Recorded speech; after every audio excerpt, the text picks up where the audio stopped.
pengakuan tak terduga muncul dari penyanyi dan presenter Soimah Pancawati.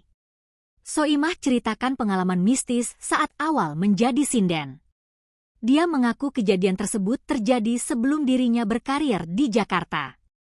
Kala itu, Soimah menjadi pendatang baru sebagai sinden di Yogyakarta. Sedangkan pada saat itu, kata Soimah, sudah ada sinden yang sangat terkenal.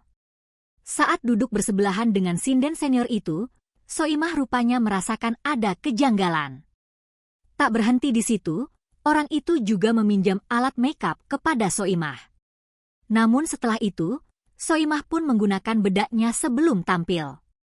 Ketika diminta untuk nyanyi, Soimah merasa ada keanehan yang dirasakannya.